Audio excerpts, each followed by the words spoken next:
और फोर्स की मदद से क्या लाया है, एक्सेलरेशन लाया है। एक्सेलरेशन तक की बातें हम लोगों ने करी। और इस टॉपिक को अगर हम किसी पुराने टॉपिक से कंपेयर करना चाहें या बात करें कि किससे रिलेटेड है, तो ये टॉपिक किससे रिलेटेड है, वर्क पावर एनर्जी से रिलेटेड है। किससे रिलेटेड है, वर्क पावर एनर्जी से। हम लोगों ने यार वर्क पावर एनर्जी में एक टर्म डिफाइन किया है, पोटेंशियल एनर्जी, और क्यों डिफाइन किया, उसकी वजह थी। मैं वो वजह फिर से लिख रहा हूं। हम लोगों ने यार पोटेंशियल एनर्जी को लेके कुछ फॉर्मूले पढ़े हैं।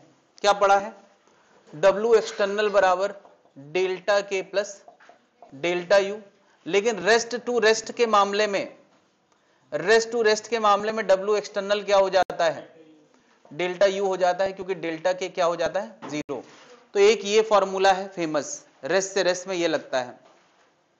दूसरा हमने क्या पढ़ा है कि अगर W एक्सटर्नल 0 हो, लॉस 0 हो, लॉस तो 0 में मान के ही चल रहा हूं, तो उस केस में थ्योरम, यही थ्योरम पता है क्या बन जाती है, यही थ्योरम बन जाती है, के इनिशियल यू इनिशियल के फाइनल यू फाइनल, या डिक्रीज इन, बोलो, या इसी का उल्टा, डिक्रीज इन पी बराबर इंक्रीज इन के। मतलब अगर काइनेटिक एनर्जी पहले ज्यादा थी और बाद में घटी है तो डिक्रीज इन के और इंक्रीज इन पी होगा। तो क्या इन तीनों फॉर्मूलों में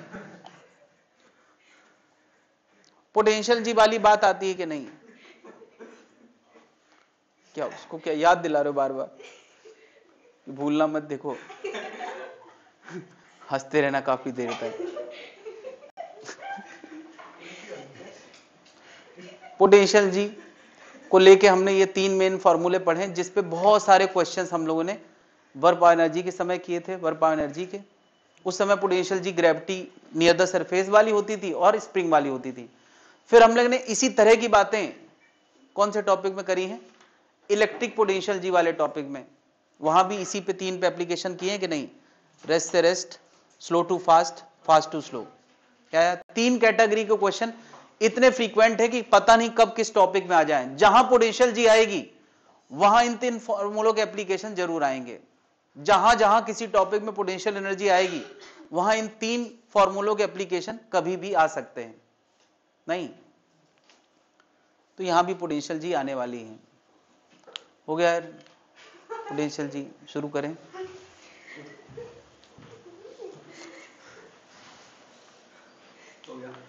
पानी पी के खत्म करें।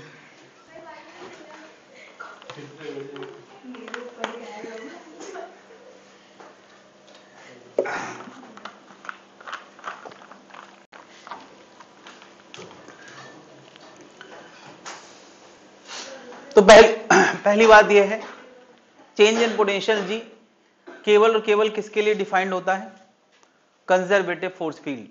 तो कंजर्वेटिव फोर्स फील्ड क्या होता था, कंजर्वेटिव फोर्स फील्ड की बातें हमने वर्क पावर एनर्जी में पढ़ी है। पूरे लूप के लिए अगर work done of the field 0 हो वो कंजर्वेटिव है।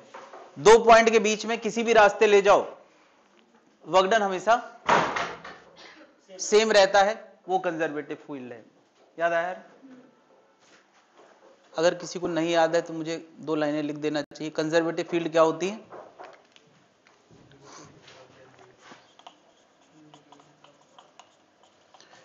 For a loop W field क्या होगा, 0 होगा। For a cyclic path, for a cyclic path W cycle क्या होता है, 0। और दूसरी बात मैंने क्या कही थी, 2 पॉइंट के बीच में, A और B के बीच में, मैं इस रास्ते जाऊं, इस रास्ते जाऊं या इस रास्ते जाऊं, W1 W2 W3 between 2 point W1 W2 और W3 वो क्या होगा, सेम होगा। तो क्या ऐसी फील्ड हम क्या क्या जानते हैं, ऐसी फील्ड हमने स्प्रिंग फील्ड, जैसे स्प्रिंग की बात करते थे, इसके एग्जाम्पल कौन कौन से हैं, एक तो स्प्रिंग वाला वर्क पावर एनर्जी में, और इलेक्ट्रोस्टैटिक। इन तीनों जगह पे हम लोगों ने पोटेंशियल एनर्जी की बात करी है। वो सारी फील्ड कैसी हैं, जहां जहां हम पोटेंशियल जी की बात करते हैं वो सब कौन सी फील्ड होती हैं, कंजर्वेटिव। तो ये जो चेंज इन पोटेंशियल जी शब्द आता है, ये किसके लिए डिफाइंड है? केवल कंजर्वेटिव। कंजर्वेटिव कि ये फीचर हमें पता ही है कि यार वर्क डन केवल इनिशियल फाइनल पॉइंट पे डिपेंड करता है, रास्ते पे डिपेंड नहीं करता है। तो ये दूसरा पॉइंट भी सबको कवर आ रहा है, याद आ रहा है। डिफरेंस ऑफ पोटेंशियल जी की डेफिनेशन है, एब्सोल्यूट पोटेंशियल जी की डेफिनेशन नहीं होती है। क्यों? मैंने बताया था यार कि जब भी हम किसी चीज के अंदर वर्क डन करते हैं अगेंस्ट द कंजर्वेटिव, तो उसके पोटेंशियल जी में बदलाव होता है। तो हम जितना वर्क डन करेंगे उतना पोटेंशियल जी बदलेगा, लेकिन उसका फाइनल पोटेंशियल जी क्या होगा वो इस पे डिपेंड करेगा कि पहले से क्या था। नहीं, तो पहले से किसी का कुछ भी हो सकता है। हम तुरंत में केवल ये कह सकते हैं जितना वर्क डन किया उतना पोटेंशियल जी बदल गया। ओवरऑल कितना हो गया इसके बारे में हमारे पास कोई फॉर्मूला नहीं है। जब तक कोई इनिशियल नहीं बताएगा तब तक हम फाइनल नहीं बता पाएंगे। क्या जनता समझ पा रही है? तुम्हारे पास 12 किताब की नॉलेज थी, तुम क्लास में आए, एक किताब की नॉलेज और बढ़ गई, तो टोटल कितने किताब की नॉलेज हो गई? 13। लेकिन किसी की अगर 3 किताब की नॉलेज थी तो यानी फाइनल तब तय होगा जब उसका इनिशियल पहले से पता हो। हम केवल एक किताब की गारंटी ले सकते हैं और वो है फिजिक्स। ठीक है, तो डिफरेंस डिफाइंड है, डिफरेंस डिफाइंड, एब्सोल्यूट पोटेंशियल जी की कोई फॉर्मूला नहीं है, इनिशियल देने के बाद फाइनल दिया जा सकता है। ये लाइन समझ में आ गई है?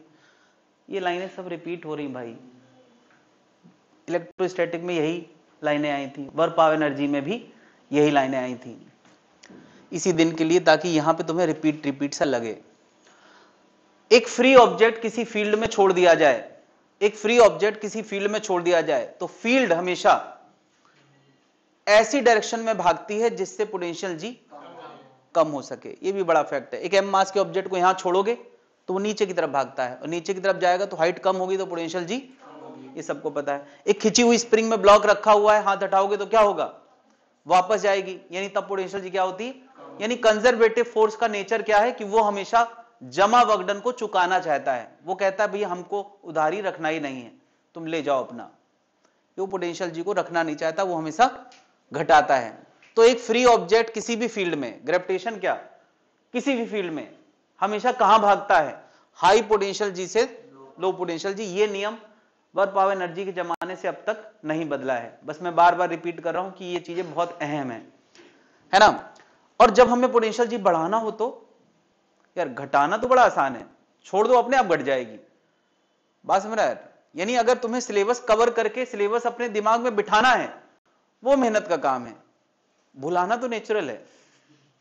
अगर तुमसे कोई ये कह दे कि तुम्हें 1 महीने में पूरा कंटेंट भुला के दिखाना है तो क्या यार, इधर उधर की बातें, मूवी देखना, घूमना फिरना, ये सब करना शुरू कर दोगे, सब गायब हो जाएगा।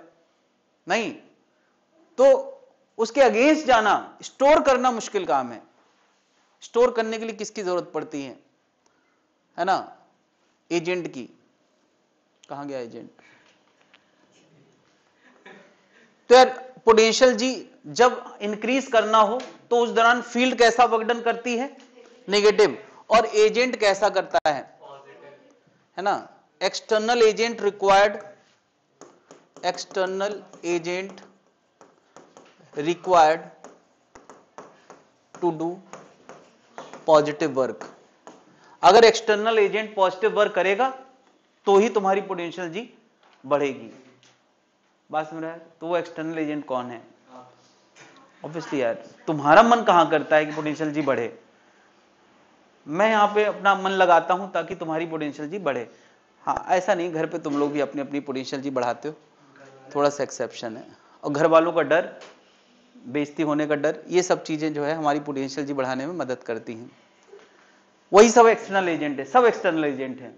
तुम्हारी पोटेंशियल को बढ़ाने के लिए तुम्हारे घर वाले एक्सटर्नल एजेंट है, मैं एक्सटर्नल एजेंट हूं, सोसाइटी एक्सटर्नल एजेंट है, सब एक्सटर्नल है। तुम्हारा अंदर का मोटिवेशन भी एक्सटर्नल एजेंट है। खैर, तो यार जब भी कोई एजेंट पॉजिटिव वर्क करता है तो तुम्हारी पोटेंशियल जी बढ़ती है ना? उसी जमा वर्कडन का नाम ही क्या है? पोटेंशियल जी। बल्कि पोटेंशियल जी नहीं, चेंज इन पोटेंशियल जी। क्या जनता समझ गई यार? तो हम लोगों ने यार चेंज इन पोटेंशियल जी की डेफिनेशन दी थी। क्या दी थी? ये इतने पॉइंट्स क्लियर हैं, नोट करना चाहते हैं तो नोट कर लें।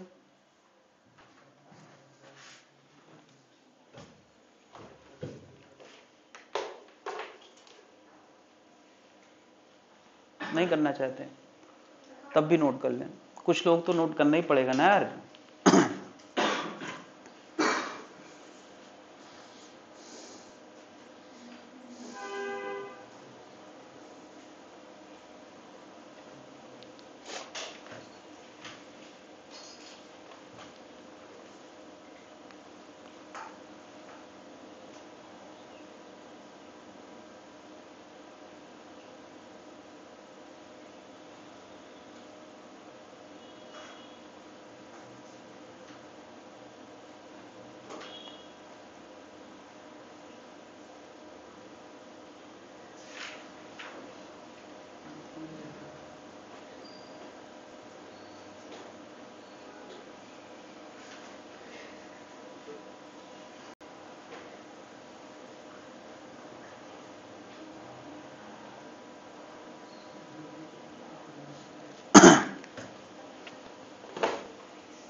नोट कर लिया भाई, तेजी से करें।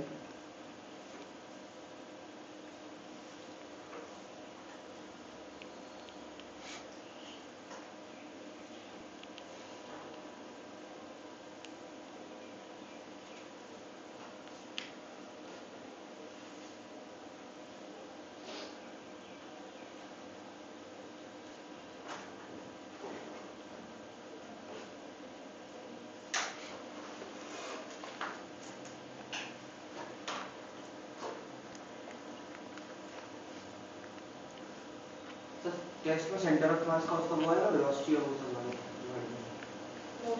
Motion of centre of mass हट गया है। Rolling motion rotation. तो velocity of centre of mass पहले लिखा होता था क्या? पक्का? कभी पुराने वाले से कंपेयर किया है?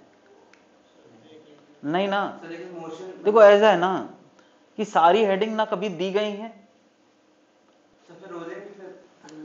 रोलिंग तो हटा है, रोलिंग हटा है। रोलिंग पहले लिखा रहता था भाई, जैसे सिलेबस में पहले कुछ लिखा होता था और अब नहीं लिखा है। ये बहुत क्लियर कर ले यार, सिलेबस में बहुत लोगों ने अपने अपने हिसाब से ड्रॉप्ड टॉपिक की लिस्ट भेजी है। नीट ने कोई ड्रॉप्ड टॉपिक की लिस्ट नहीं भेजी है, पहले तो ये क्लियर कर ले। ये सब टीचर के बनाए हुए ड्रॉप्ड टॉपिक हैं, उनको लगता है कि ये ड्रॉप कर दिए गए हैं। तो भैया उनको लगता है, हो सकता है कि उनका लगना सही ना हो। उसका कारण है कि अगर कोई टॉपिक पहले मेंशन किए थे और अब नहीं लिखे हैं तो उनको हम ड्रॉप मान सकते हैं, नहीं। लेकिन अगर पहले ही नहीं लिखे होते थे और क्वेश्चन आ जाते थे तो उनको हम ड्रॉप्ड नहीं मान सकते हैं। सेंटर ऑफ मास लिखा है, मोशन ऑफ सेंटर ऑफ मास नहीं लिखा है, तो भूल गए होंगे लिखना। हो सकता है सेंटर ऑफ मास के मोशन पे बात कर लें, लेकिन रेयर घटना है, ठीक है। अगर पहले लिखा था और अब नहीं लिखा है तो फिर नहीं आएगा क्वेश्चन, ये क्लियर कर ले। तो सिलेबस जब भी तुम तय करो कि कौन से टॉपिक छोड़ना, उसके लिए पुराना सिलेबस लेके बैठे, नया सिलेबस, और जो चीजें हटी हैं बस वही छोड़े, उसके अलावा सब पढ़े। क्या जनता समझ पा रही है क्लैरिटी इसमें? क्योंकि अगर तुम ड्रॉप्ड टॉपिक जो लोगों ने सर्कुलेट किए हैं उनको देखोगे तो सबका अपना अपना बना हुआ है।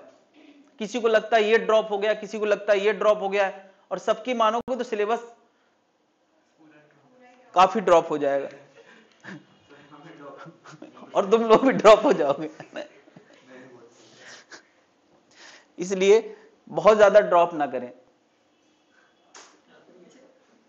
आखिरी ड्रॉप है। नोट कर लिया भाई? तो हम लोगों ने यार इतनी सब कहानी समझने के बाद चेंज इन पोटेंशियल जी की डेफिनेशन क्या बनाई थी। चेंज इन पोटेंशियल जी क्या होता है? Work done by agent rest to rest.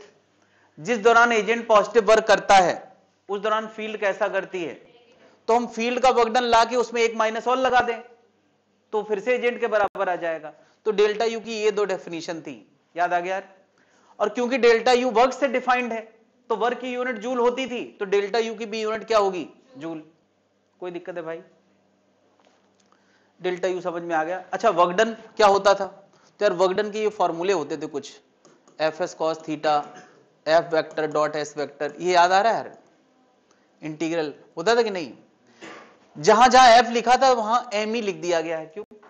क्योंकि इस टॉपिक में हम लोगों ने पढ़ा है ई होता है 1 किलोग्राम पे लगने वाला फोर्स, तो एम ही होता है एम किलोग्राम पे लगने। तो देखो यार ये सारे फॉर्मूले तुम्हें जाने पहचान नहीं लग रहे? F S cos theta, F vector dot S vector dot integral of F ds cos theta integral of F dot ds। ये वही फॉर्मूले हैं, बस एफ की जगह क्या लिख दिया है, एम ही लिख दिया है। और क्यों लिखा गया, कारण पता है पिछली क्लास का, क्योंकि ई होता था 1 किलोग्राम पे लगने वाला फोर्स, तो m किलोग्राम पे क्या हो गया, एम ही हो गया। क्या इस बात पे किसी को दिक्कत? ये मुझे एक्चुअली लिखने की जरूरत नहीं लगती है, मैं इसलिए लिख रहा हूं ताकि सबको क्लियर रहे। डेल्टा यू समझ में आ गया है ना। पिछले टॉपिक में एक हमने टर्म डिफाइन किया था ई। तो ई क्या होता है, ई फोर्स होता है 1 किलोग्राम पे लगने वाला। क्यों डिफाइन किया है, ताकि हम m किलोग्राम पे लगने वाला निकाल पाए, एम ई। इसी फैशन में हम लोग एक टर्म डिफाइन करने वाले हैं डेल्टा वी। डेल्टा वी क्या होता है, चेंज इन पोटेंशियल। तो मैं कहूंगा चेंज इन पोटेंशियल जी होती है। चेंज इन पोटेंशियल एनर्जी ही होती है, किसके लिए, for per unit mass.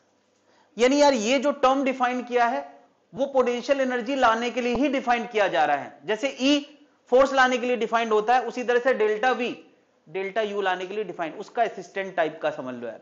Delta we पता होगा तो डेल्टा यू आ ही जाएगा। क्यों, जो चीज डेल्टा यू है वही डेल्टा वी है। ये यूनिट मास के लिए, वो किसी भी मास के लिए है। तो बता रहे डेल्टा वी क्या हो गया, तो delta we change in potential energy for unit मास हो गया, change in P for unit मास, वही चीज है यार। इसलिए मुझे इस पे और बात नहीं करना। इसकी डेफिनेशन क्या हो गई, तो यार work done for unit mass या minus work done by field for, जो डेफिनेशन उसकी है वही इसकी, बस अंतर क्या कर दिया गया है, वो किसी भी मास के लिए थी और ये, अच्छा तो इसका वर्क डन निकालने के लिए हम ये फॉर्मूले लगाते थे नहीं, बता इसका वर्क डन निकालने के लिए हमें क्या मॉडिफिकेशन करना पड़ेगा यार, m हटा दो तो इसका es cos थीटा बन जाएगा। क्या जनता समझ पा रही है यार, जहां पे f m ही होता था यहां पे f क्या होगा, e होगा। और कारण क्या है कि ये सारी बातें किसके लिए हैं, यूनिट मास के लिए। तो डेल्टा v की डेफिनेशन क्लियर हो गई। अब मैं तो कहूंगा डेल्टा v की ही डेफिनेशन ज्यादा समझो। क्यों, क्योंकि डेल्टा v पता होगा तो डेल्टा u ये पर केजी के लिए होता है, वो m केजी के। अच्छा बताओ इसकी यूनिट क्या होगी, फिर उसकी जूल थी तो इसकी जूल। और अगर तुम्हें कहीं पर डेल्टा v पता हो और डेल्टा u लाना हो तो m से मल्टीप्लाई कर दो यार। क्यों, डेल्टा v 1 केजी के लिए होता है और डेल्टा u किसी भी m के लिए होता है। क्या ये बात बनी है कि नहीं, जब जब पर की डेफिनेशन आती है तो मल्टीप्लाई वाला फॉर्मूला तो अपने आप आ जाता है। तो डेल्टा v क्या, पर केजी पे चेंज इन पोटेंशियल जी, तो m केजी पे चेंज इन पोटेंशियल जी क्या हो जाएगा, m इंटू। क्या इतनी बातें यार समझ में आ गई हैं, नोटो।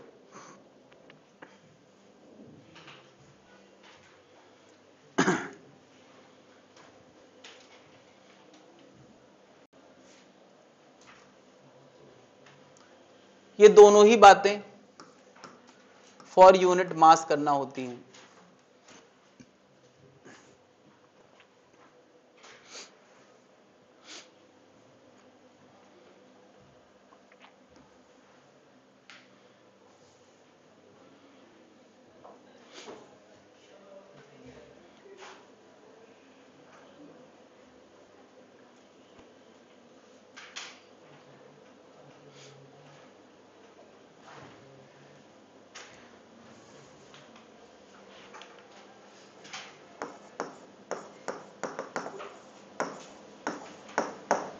तो यार अगर कहीं यूनिफॉर्म ग्रेविटेशनल फील्ड है जिसकी फील्ड इंटेंसिटी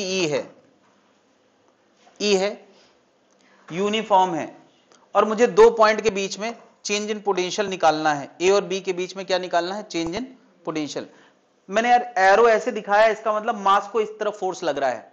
अरे जैसे इलेक्ट्रिक फील्ड दिखाते थे वैसे मैं ग्रेविटेशनल फील्ड को दिखाने की कोशिश कर रहा हूं, है ना।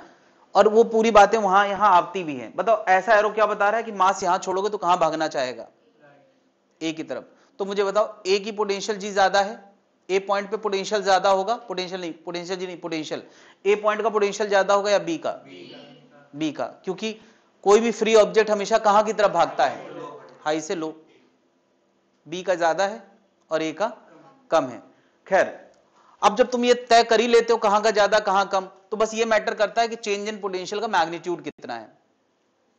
नहीं, तो डेल्टा वी की डेफिनेशन हमने क्या पढ़ी है, या तो एजेंट का वर्क ले आओ चाहे फील्ड का ला दो। और अब साइन के चक्कर बचे नहीं है, क्यों? क्योंकि हम खुद ही समझ जा रहे हैं कहां ज्यादा होगा कहां कम होगा। अगर कोई पूछे वीबी माइनस वीए बताओ तो आंसर कैसा आएगा? पॉजिटिव। कोई कहते वीए माइनस वीबी बता दो तो नेगेटिव। यानी हम साइन अपने स्केल पे रखें, हम केवल मैग्नीट्यूड की बात कर रहे हैं। तो डेल्टा वी क्या होता है? वर्क डन, और वो भी 1 किलोग्राम के लिए। और वर्क डन क्या होता है? सबसे आसान वाला एफ एस कॉस थीटा। अब क्योंकि हमें पॉजिटिव लेना है तो कॉस 0 ले लिया है, तो वो क्या आ गया? एफ एस, इतना ही तो बचा। और एफ कितना? ई, क्योंकि 1 किलोग्राम के लिए बारे बात कर रहे हैं। तो क्या बताओ डेल्टा बी का फॉर्मूला ई इंटू डी बन गया।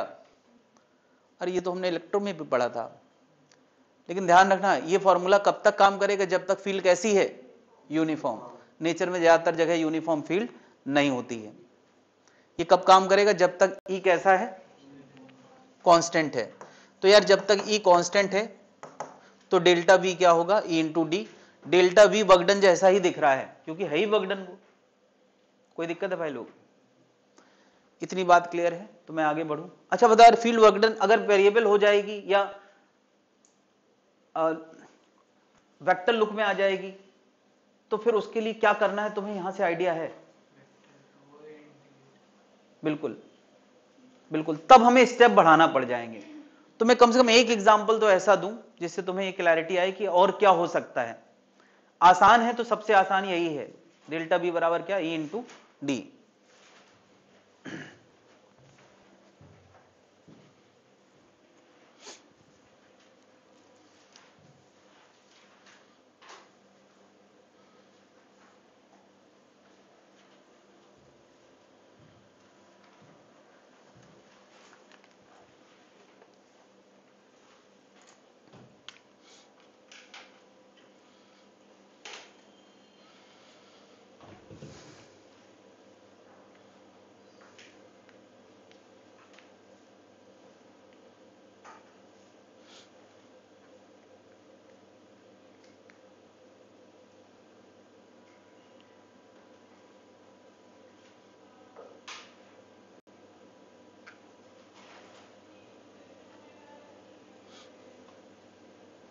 नोट कर लिया भाई लोग?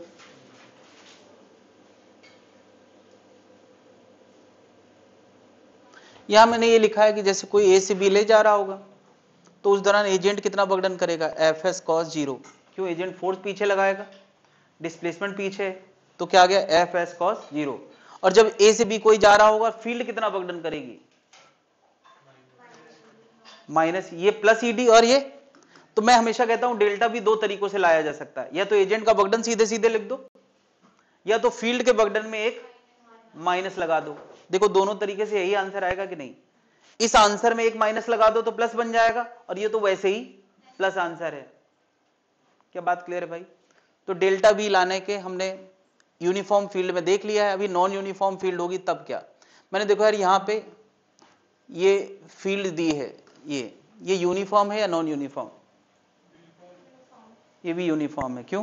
क्योंकि 4i 3j लिखा है, तो हॉरिजॉन्टल में उसका कंपोनेंट 4 है और वर्टिकल में ये ई दिया है, यूनिट होगी न्यूटन पर केजी। यार ये इलेक्ट्रिक फील्ड नहीं है, ग्रेविटेशनल फील्ड है, इतने न्यूटन पर केजी। तो यार ये ई का फॉर्मूला वेक्टर फॉर्म में है, लेकिन कांस्टेंट है या वेरिएबल? कांस्टेंट है, वेक्टर फॉर्म में और कांस्टेंट है। एक ऑब्जेक्ट को 0,0 से 5,4 तक शिफ्ट किया गया है, यहां से यहां, यूनिट मास को। तो क्वेश्चन पूछा है चेंज इन पोटेंशियल बताओ, डेल्टा बी बताना है। ये फील्ड का फोर्स है, डेल्टा बी बताना है। तो डेल्टा बी की डेफिनेशन क्या है? Minus work done by field. हम वर्क डन बाय फील्ड निकाल लें और माइनस लगा, ये एजेंट से नहीं निकाला जाएगा क्योंकि फील्ड का ही वर्क डन निकाल सकते हैं हम लोग। फील्ड दिया है तो फील्ड का वर्क डन निकाल सकते हैं। बस यार वर्क डन लाने के 4 फॉर्मूलों में से कौन सा फॉर्मूला यूज करोगे? 4 फॉर्मूलों में से यार एक एफ एस कॉस थीटा होता है, एक एफ डॉट एस होता है, एक integral F D S cos theta, एक 4 में से कौन सा यूज करोगे? ई डॉट एस, इंटीग्रेशन वाला नहीं। क्यों? क्योंकि कांस्टेंट है। देखो यार 4i 3j, तो यार ई की जगह आ गया 4i 3j, एस की जगह कितना? 5/4j। तो ये कितना आ गया यार?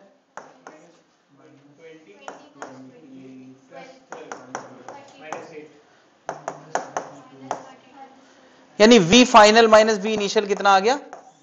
-32। कोई दिक्कत है भाई? और वैसे भी देखो यार, फील्ड के अलॉन्ग चले हैं ना तो निगेटिव तो आना ही था, फील्ड के अलॉन्ग चले तो निगेटिव आना ही था। v final minus v initial आ गया। अब क्वेश्चन में कहा गया v इनिशियल अगर 10 जूल पर केजी है तो v फाइनल बताओ। तो v फाइनल में से 10 रख दो तो v फाइनल कितना आएगा? क्या समझ गया यार? इतने स्टेप से v लाया जा सकता है। हालांकि ऐसे सीधे क्वेश्चन नहीं पूछे जाते हैं, ये फैशन में नहीं चल रहा है, तो फिर मैं क्यों बता रहा हूं? क्योंकि मुझे इसकी अगली बात समझाना है। अगली बात क्या है? Potential function v as a function of X Y Z, v as a function of X Y Z. बता यार, ये पोटेंशियल का जो आंसर आया है, ये पर्टिकुलर आंसर आया है या फंक्शन आया है? पर्टिकुलर किस जगह का? पर्टिकुलर 5। अगर मैं यहां 5,4 ना लिख के x, y रख देता तो ये आंसर पर्टिकुलर ना आके फंक्शन आता। बस यही अंतर है यार, पर्टिकुलर आंसर और फंक्शन में यही अंतर होता है कि वैल्यू डाल दो तो पर्टिकुलर बन जाता है, ना डालो तो वो। तो अगर मैं यहां एक्स वाई रखता तो पूरे डिस्कशन में क्या अंतर आता, मैं जरा दिखाना चाह रहा हूं यार। मतलब यही क्वेश्चन मुझे v for some X Y के लिए लाना है, z है ही नहीं, प्लेन में है तो z है ही नहीं। कैसे लाते यार? यही क्वेश्चन मैं करने वाला हूं। कहां अंतर आता यार? ये 4i3j फील्ड तो है ही है। जहां मैंने 5i4j लिखा है वहां क्या लिख देता है? xi yj cap. तो ये आंसर आता 4x 3y। ये v फाइनल का आंसर आता है, ये v final minus v initial का। v इनिशियल 10 दिया था तो v फाइनल का आंसर आता 10 - 4x - 3y। अब जो आंसर आया है ये पोटेंशियल है या पोटेंशियल फंक्शन है? ये फंक्शन है। अंतर समझ में आ रहा है? ये पोटेंशियल था और ये पोटेंशियल। क्लियर भाई? तो बात आती पोटेंशियल फंक्शन की। क्या ये क्वेश्चन पूछा जाएगा? ये भी नहीं पूछा जाएगा। तो क्या पूछा जाएगा हमें यार? ये पूछा जाएगा कि पोटेंशियल फंक्शन से इलेक्ट्रिक वापस ग्रेविटेशनल फील्ड इंटेंसिटी कैसे निकालते हैं। If v as a function of X Y Z given, और वापस हमें क्या निकालना हो? E निकालना हो। E मतलब क्या है यहां पर यार? E का मतलब ग्रेविटेशनल फील्ड इंटेंसिटी। तो उसके स्टेप होते हैं minus del we by del X I cap, del we by del Y J cap, del we by del Z. क्या ये भी हमने दोबारा नहीं तिवारा देख रहे हैं? पहली बार हमने कहां देखा था? वर्क पावर एनर्जी में। उस समय F लाते थे, E नहीं लाते थे। जब F लाते थे तो U से लाते थे, और जब E ला रहे हैं तो यार E V का कंपेनियन है और F है ना यार। F किसी भी m मास के लिए होता है और U भी किसी भी m मास के लिए होता है। V यूनिट मास के लिए डिफाइंड है और E भी। तो काफी ये बात पैटर्न में समझ में आ रही होगी कि U पता हो तो उसके डिफरेंशिएशन से F आता है और V पता हो तो उसके डिफरेंशिएशन से। क्या जनता समझ पा रही है? अच्छा, अगर कोई पोटेंशियल फंक्शन केवल x का फंक्शन हो, y z हो ही ना, तो बता रही का फॉर्मूला क्या बन जाएगा? आई कैप, दैट्स इट। ये तो बिल्कुल बनी बात है। कभी कभी यार पोटेंशियल r का फंक्शन दिख जाता है तो तब E क्या होगा? Minus del we by del R. और क्योंकि r का कोई स्टैंडर्ड यूनिट वेक्टर नहीं होता तो यहां हम क्या लिख देते हैं? R cap. है सब एक ही बातें भाई। जब फंक्शन ही में आर है तो हम ऐसे लिखेंगे। क्या इतनी बातें समझ में आ गई हैं? मैं ये चीज अप्लाई करके बताना चाह रहा हूं उस फंक्शन के थ्रू कि कैसे हम रिवर्स बात करते हैं। मैं इस क्वेश्चन में क्या किया था? E दिया था और क्या लाया था? V। और अब मैं बात करने वाला हूं V दिया है तो E कैसे लाते हैं। V क्या दिया है बताओ जरा? V गिवन है क्या? 10 माइनस, बताओ इसका del V by del x क्या होगा? 10 का डिफरेंशिएशन 0, माइनस 4x का, माइनस 3y का 0, क्योंकि हम x के रिस्पेक्ट में डिफरेंशिएशन कर रहे हैं तो y का डिफरेंशिएशन 0 लिखेंगे। अब बता यार del we by del y क्या आएगा, 10 का 0, इसका 0, -3।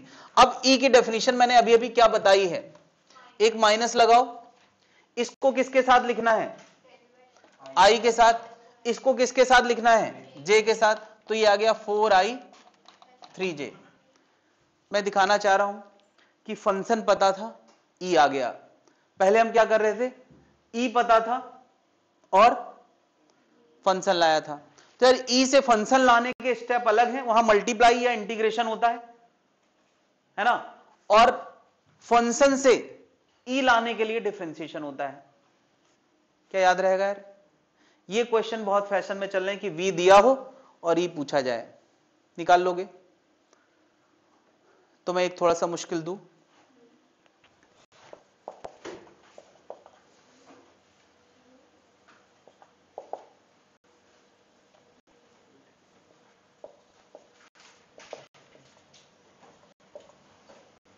वी गिवन है, गेट ई।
वो तो अच्छा यहाँ x था, ठीक है, ठीक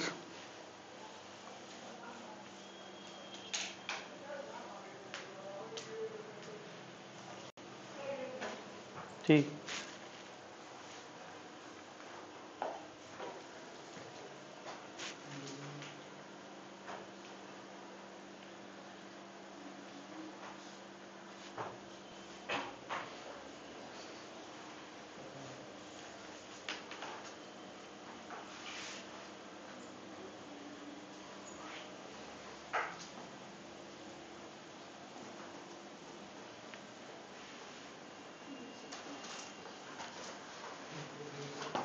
ठीक,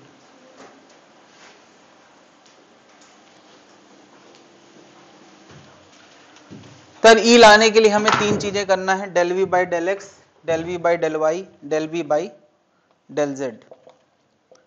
minus del we by del X I के साथ, del we by del Y J के साथ, del we by del Z के साथ। तो बताओ जरा इसका del we by del x क्या आएगा, 2x। यहां x का कोई टर्म है नहीं तो 0, यहां x का टर्म है, z बाहर आएगा, ऑपरेशन किसका होगा, x स्क्वायर का, तो x स्क्वायर का कितना 2x। ये मन में भी कर सकते हैं।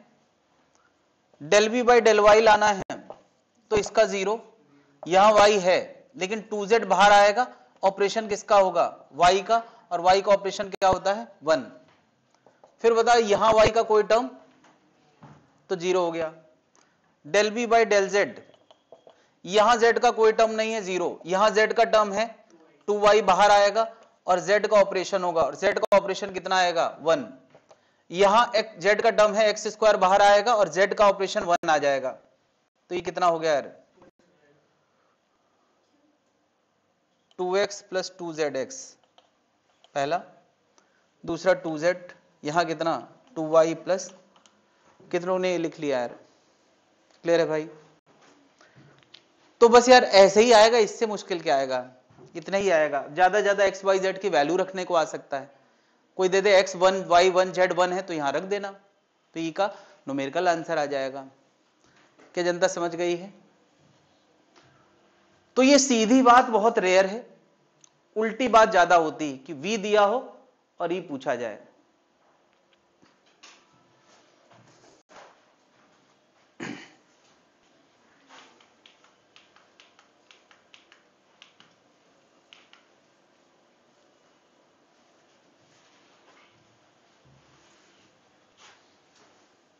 हटा दे भाई लोग।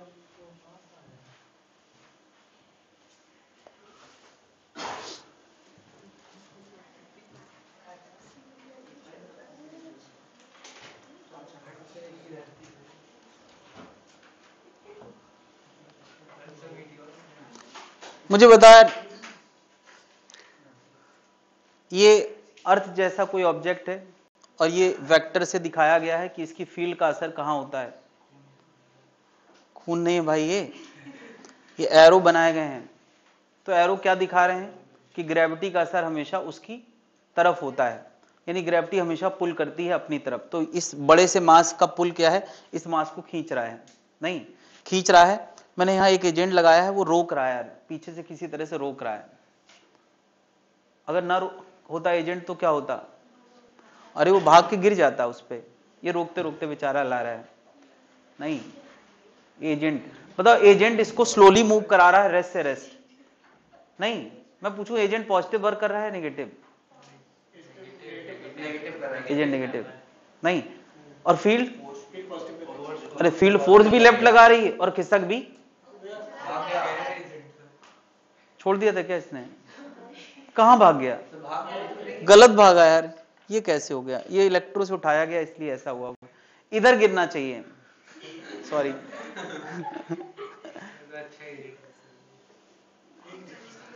ये कहां गिरेगा? फीलिंग गड़बड़ ना करे यार, एनिमेशन के चक्कर में इसको सही कर दूंगा, मैं तुरंत सही करता हूं यार, कभी हो नहीं पाता वरना।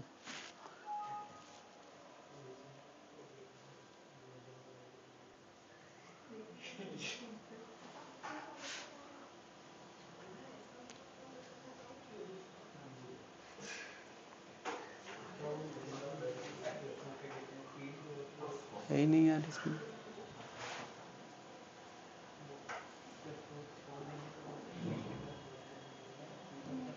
चलो है नहीं यार इसमें।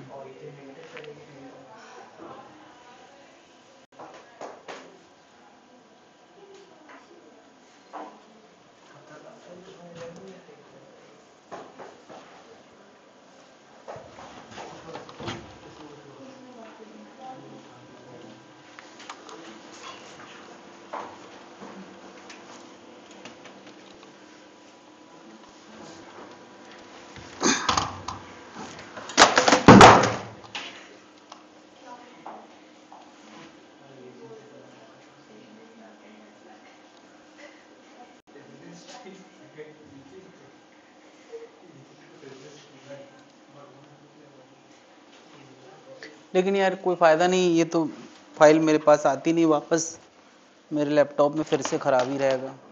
चलो फिर कभी करना पड़ेगा।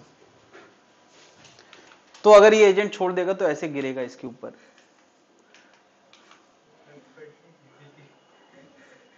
अच्छा, हम लोगों ने इलेक्ट्रोस्टैटिक में एक रेफरेंस की बात करी थी, एक स्टैंडर्ड रेफरेंस बनाया जाता है कि जहां इनफाइनाइट पे फील्ड जीरो हो जाती है, वहां का पोटेंशियल क्या लिया जाता है? जीरो।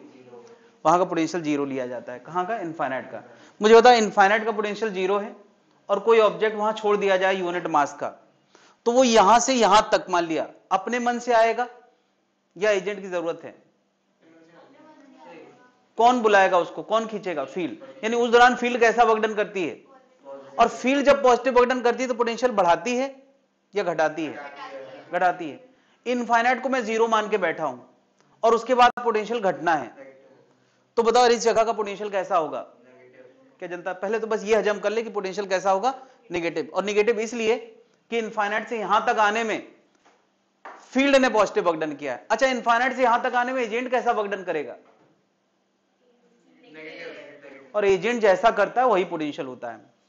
एजेंट अगर पॉजिटिव करता है तो चेंज इन पोटेंशियल पॉजिटिव होता है, नेगेटिव करता है तो potential change in potential negative होता है। तो यार कुल मिला के इस मास के प्रेजेंस में यहां जो फील्ड पोटेंशियल आएगा वो कैसा आएगा, नेगेटिव। कितना आएगा, तो जैसा इलेक्ट्रो में होता था वैसे ही इसमें आएगा। इलेक्ट्रो में हमने पोटेंशियल का फॉर्मूला क्या पढ़ा है, KQ/R, तो यहां आएगा GM/R, पॉजिटिव की जगह क्या हो गया। अच्छा, वहां भी तो हमने नेगेटिव चार्ज का पोटेंशियल नेगेटिव ही लिखा था। क्या नेगेटिव चार्ज का नेचर अट्रैक्शन वाला होता है कि नहीं, टेस्ट चार्ज को, तो उसका डिस्कशन और इस ग्रेविटी का डिस्कशन बिल्कुल एक जैसा है। वहां मास की जगह चार्ज होता था, G की जगह K होता था, फॉर्मूला तो वही है। तो अब यार इस फॉर्मूले की हम डेरिवेशन पे बात नहीं करेंगे, इतना पोटेंशियल है। और ये पोटेंशियल किस रेफरेंस के साथ आया है, इनफाइनाइट पे पोटेंशियल क्या माना गया है, 0। ये एजम्पशन स्टैंडर्ड है, लेकिन कभी कभी इसका स्टैंडर्ड इधर उधर कर दिया जाता है, तो हमें थोड़ा चौकन्ना रहना पड़ेगा, है ना। इनफाइनाइट का पोटेंशियल 0 मान के, है ना, assuming potential at infinite to be 0। Infinite पे 0 मान के इस A पॉइंट का पोटेंशियल जो कि R दूरी पे है कितना होगा, ये सेंटर से R दूरी पे है, पोटेंशियल कितना है, -GM/R। मैं इस पॉइंट मास के पोटेंशियल की चर्चा क्यों कर रहा हूं, इस पॉइंट मास की वजह से इस जगह पे पोटेंशियल की चर्चा क्यों कर रहा हूं, क्योंकि दुनिया के हर ऑब्जेक्ट को पॉइंट की मदद से सोचा जा सकता है। और हमें ज्यादा ऑब्जेक्ट की बात ही नहीं करना, हमें ज्यादातर बात तो करना है स्फेरिकल ऑब्जेक्ट की, क्योंकि नेचर में जितने भी ऑब्जेक्ट एग्जिस्ट करते हैं वो किस नेचर के हैं, किस शेप के हैं, स्फेरिकल। तो स्फेरिकल के लिए तो हमें और अच्छी बात यह है कि यही फॉर्मूला काम आ जाएगा। क्या तुम्हें याद है यार, एक शेल की वजह से पोटेंशियल का फॉर्मूला और एक स्फीयर की वजह से पोटेंशियल का फॉर्मूला क्या होता था, है ना, यही होता था। पहले ये नोट कर लें, तो आगे मैं स्टेप वाइज आगे की पोटेंशियल दिखाता हूं। यूनिट क्या होगी यार इसकी यूनिट होगी जूल पर केजी।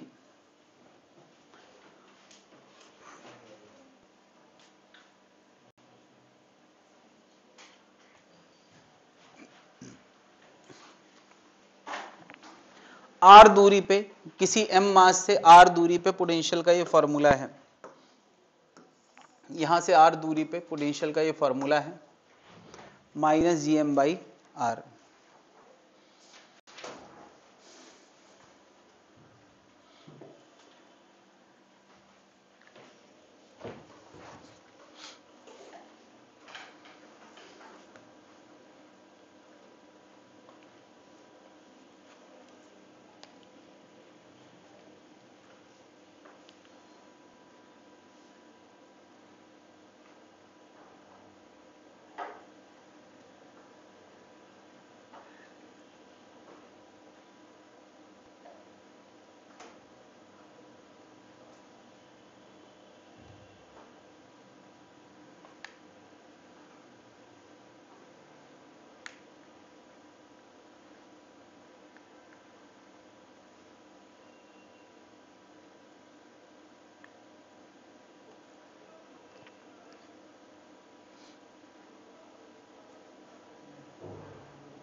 नोट कर लिया भाई। तो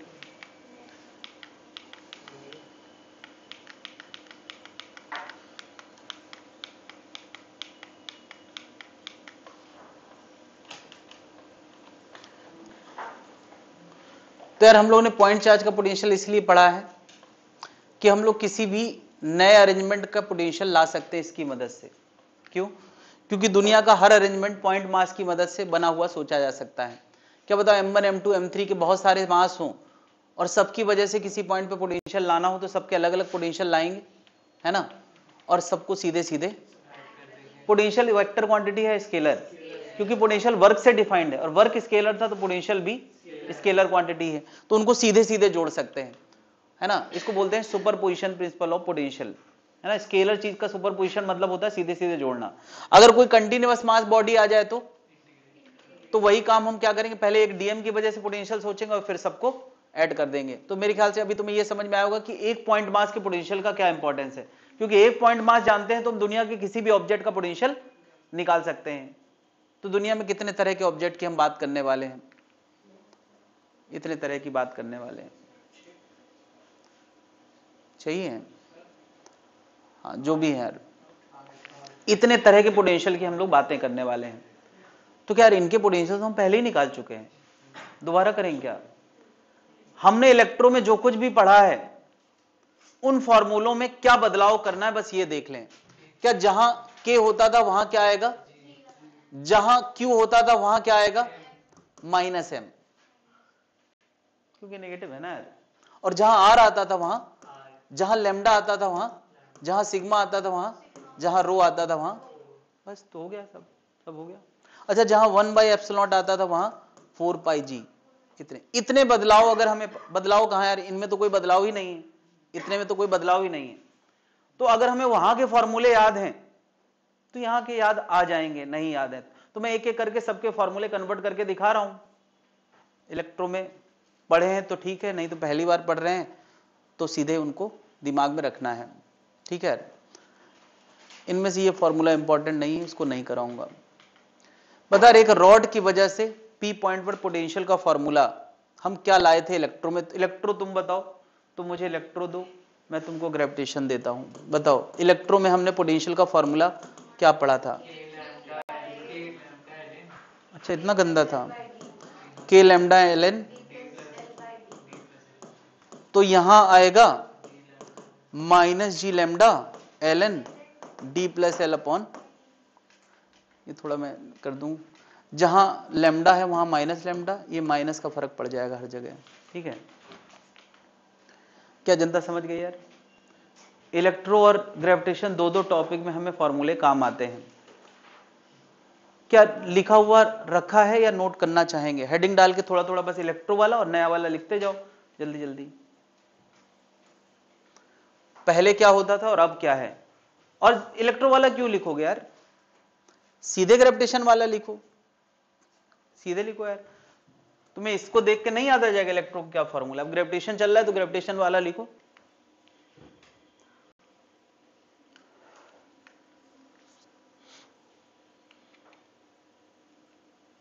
नोट कर लिया भाई लोग?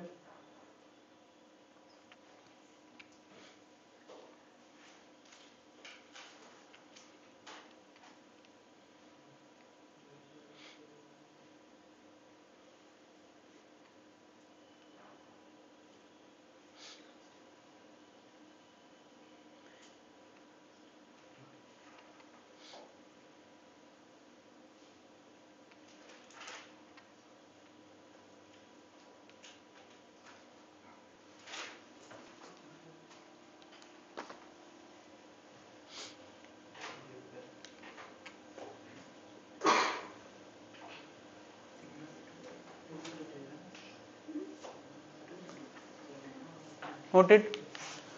एक रिंग के सेंटर पे पोटेंशियल लाने के मैंने स्टेप थोड़ा समझाए थे कि पहले सोचो कि इस डीएम का क्या पोटेंशियल, फिर सबका इंटीग्रेट कर दो।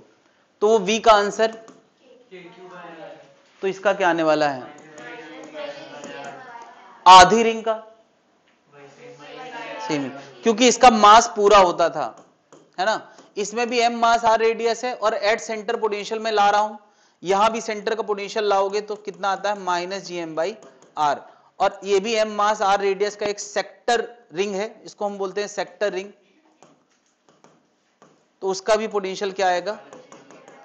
कुल मिला के यार जब सारे पॉइंट सेम ही दूरी पे हैं तो पोटेंशियल का आंसर सबसे आसान वाला आना है ना, चाहे सेमी सर्कुलर हो चाहे सेक्टर हो।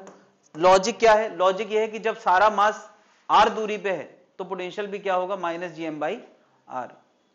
एक शेल का भी डिस्कशन यहीं कर लेता हूं। बता एक हेमिस्फेरिकल शेल है और सारा मास m है, रेडियस r है, सेंटर पे पोटेंशियल क्या होगा, फिर से वही लॉजिक है, जब सारा मास r दूरी पे तो पोटेंशियल क्या होगा -gm/, ये हेमिस्फेरिकल शेल है, इसका भी यहीं लिख लें, हेमिस्फेरिकल शेल।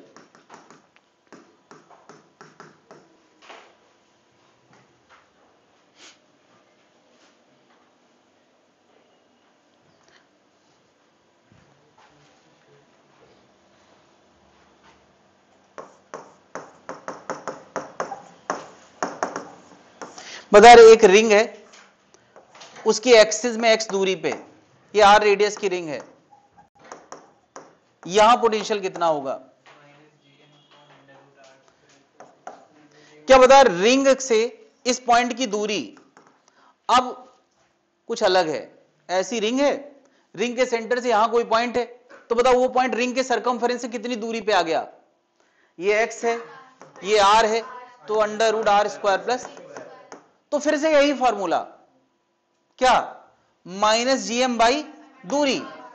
अब अगर दूरी कोई सीधे दे दे, ये तिरछी वाली दूरी सीधे दे दे कोई, तो माइनस जीएम बाई आर लिख दो। और अगर रेडियस और एक्स दिया है तो हम उसकी जगह क्या लिख सकते हैं? Under root r square plus. क्या बात समझ रहा है? सीधा सा लॉजिक है कि वो पॉइंट मास से अगर बराबर बराबर दूरी पे है तो पोटेंशियल के आंसर सबसे आसान होते हैं, सीधे सीधे दूरी लिखना है। इतने सारे आंसर, सबका लॉजिक एक ही है, बराबर दूरी पे सारा मास रखा है तो जीएम बाई दूरी, जीएम बाई दूरी।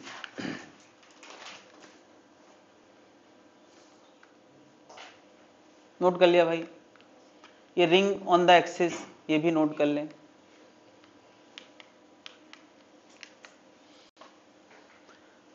x from the centre of the axis, centre of the ring, disc वाला नहीं नोट करना है। ये शेल, एक हेमीस्फेरिकल शेल की वजह से पी पॉइंट पर पोटेंशियल, पी आउटसाइड, बाहर के किसी पॉइंट पे पोटेंशियल और अंदर के किसी पॉइंट पे पोटेंशियल, दो जगहों पे हम पोटेंशियल की बात करने वाले हैं। बता यार बाहर पे पोटेंशियल क्या होगा? बाहर का आंसर वही होता था जैसे मानो सारा मास कहां रखा हो, सेंटर पे, कितना आता था? Minus g m by r. और अंदर, अच्छा मैं सरफेस पे पूछो पोटेंशियल कितना होगा एट सरफेस, तो वो होगा minus GM by capital R. Surface पे कितना होगा? पोटेंशियल होता है इनफाइनाइट से यहां तक लाने में अब तक का किया हुआ एजेंट वर्क डन। पोटेंशियल क्या होता है? इनफाइनाइट से यहां तक लाने में अब तक किया हुआ एजेंट वर्क डन। बता यहां तक किया, क्या सरफेस के अंदर जब यहां से एम जाएगा तब एजेंट को वर्क डन करना पड़ेगा कि नहीं? यार अंदर फील्ड ही नहीं है। अंदर फील्ड क्या होती है? और जब फील्ड नहीं है तो एजेंट को किसी के खिलाफ फोर्स लगाने की जरूरत, और वर्क डन नहीं करेगा तो पोटेंशियल में कोई अंतर। क्या बता, v final minus v initial होता है क्या? Work done by agent. और क्योंकि वर्क डन 0 है तो वी फाइनल किसके बराबर हो जाएगा? वी इनिशियल के। तो सरफेस तक का पोटेंशियल हमें पता है कितना था? Minus g m by r. तो क्या एम पॉइंट का पोटेंशियल भी वही हो जाएगा कि नहीं? जो सरफेस का वही अंदर। लॉजिक क्या है कि वहां से वहां तक जाने में कोई वर्क डन ना फील्ड करेगी ना एजेंट करेगा, ना फील्ड करेगी ना एजेंट करेगा, दोनों ही 0 होंगे। तो पोटेंशियल में अंतर तो लाने के लिए कोई ना कोई वर्क डन करने वाला होना चाहिए। क्या जनता समझ गई यार? पोटेंशियल का ग्राफ बना सकते हैं यहां पे, V वर्सेस R ग्राफ कैसा बनेगा यार? सरफेस तक का पोटेंशियल ऐसा होगा। ये निगेटिव एक्सिस में दिखाने का फैशन है, कभी कभी पॉजिटिव में भी दिखा देते हैं। ऐसे दिखाया जाएगा नीचे, क्यों? क्योंकि इसका पोटेंशियल कैसा है? नेगेटिव। तो यार अंदर हर जगह पोटेंशियल एक जैसा है, क्या ये दूरी का फंक्शन है क्या? नहीं, ये कैपिटल आर तो स्फीयर की रेडियस है, और बाहर फंक्शन है, तो वो ऐसा ग्राफ बनेगा। नीचे क्यों बना है? क्योंकि पोटेंशियल पॉजिटिव नहीं बल्कि नेगेटिव है।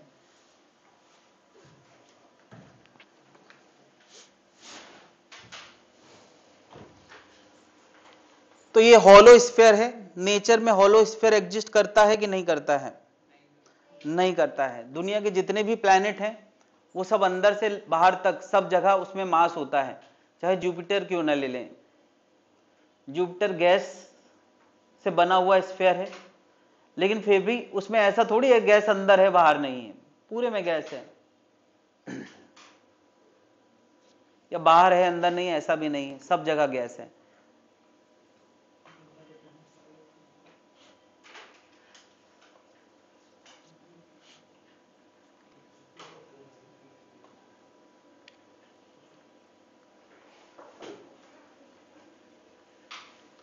पूछो क्या पूछना है, बोलो। सर वो कह रहे हैं कि सर से पूछिए कि सारे प्लैनेट स्फीयर क्यों होते हैं?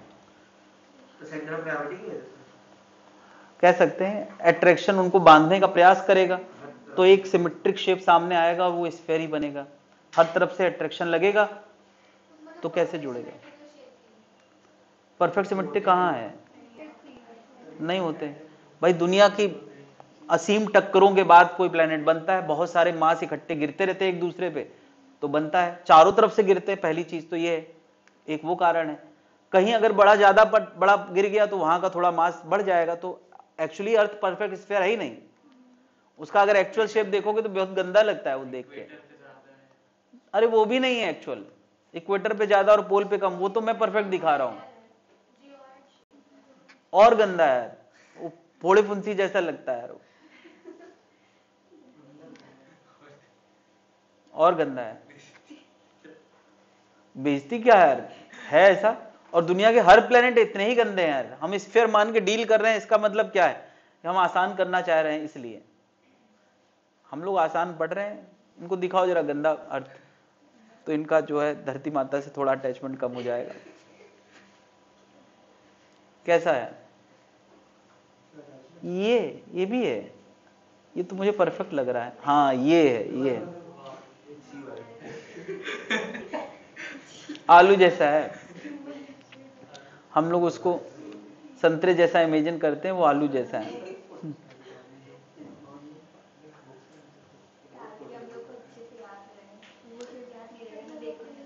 नहीं, मैथ्स उसके लिए नहीं लगा पाएंगे, ये भी एक बात है कि बहुत परफेक्ट मैथ्स उसके लिए हम नहीं लगा पाएंगे अपने लेवल पे।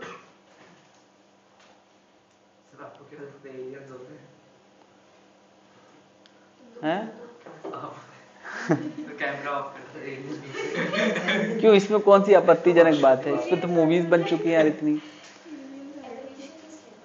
देखो यार, इतना बड़ा ब्रह्मांड है तो मुझे लगता है कहीं तो ऐसा होगा। वैसे लाइफ होना एक बहुत रेयर घटना है। लाइफ होना इतना रेयर है कि जैसे पूरी जनता के बीच में अंबानी का बेटा पैदा होना, यानी खुद में हम अंबानी के बेटे क्यों नहीं हुए, उसकी संभावना जितनी कम है, उसी तरह से प्लैनेट्स में लाइफ एग्जिस्टेंस की संभावना इससे भी कम है। और इसी वजह से करोड़ों प्लैनेट को स्टडी करने के बाद अभी तक लाइफ नहीं मिली है, क्योंकि ये बहुत रेयर घटना है यार। इंसान अगर मैं कहूं कि क्या है, तो इंसान एक नेचर का डेवलप किया हुआ मशीन है। नेचर का डेवलप किया हुआ मशीन है। उस मशीन में एक खराबी है, और खराबी यह है कि अगर उसके पुर्जे कुछ खास पुर्जे काम करना बंद कर दे तो उसका डिके होना शुरू हो जाता है। खराबी क्या है कि उसका डिके होना शुरू हो जाता है। अगर ये खराबी ना हो तो हम पुर्जा सही करेंगे, वो चल पड़ेगी। बस सबसे बड़ी खराबी क्या है बॉडी के साथ या किसी भी स्पीसीज के साथ, किसी भी जीव के साथ, कि उसका डिके होना शुरू हो जाता है। जिस दिन इंसान ये पता कर लेगा कि बॉडी का डिके ना हो बस, तो वो जिंदा करना सीख लेगा। मशीन ही तो यार। अच्छा बताओ यार, कार खराब होती है तो क्या खराब होने के बाद उसके पुर्जे डिके होने शुरू करते हैं? नहीं होते। तो हम जो पोर्शन है उसको सही करते हैं, कार फिर से चलने लगती है। लेकिन जीव के साथ क्या है कि उसका डिके होना शुरू हो जाता है। ये ऐसा नेचर ने बनाया है कि जैसे ही कोई पुर्जा काम करना बंद करते हैं, दो चार खास पुर्जे हैं वो काम करने बंद करते हैं, तो वो डिके होना शुरू हो जाता है। और डिके होने के बाद फिर रिकवर करना हमारे बस की बात, उस मशीन को पूरी तरह से रिकवर करना फिर हमारे बस की बात नहीं रहे। जिस दिन इंसान ये जान जाएगा, लाइफ वो देना सीख जाएगा। इतना सिंपल है यार। अब उसके बनने की शुरुआत से लेके अब तक की जो तुम बायोलॉजी पढ़ते हो, वो कितनी रेयर घटना है, सोच के देखो यार, वो कितनी रेयर घटना है। ऐसा माना जाता है किसी झील में कोई अमीनो एसिड ने पहली बार ये किया कि वो टूटना शुरू हो गया, ऐसी कोई चीज तुम लोग पढ़ते हो कि नहीं?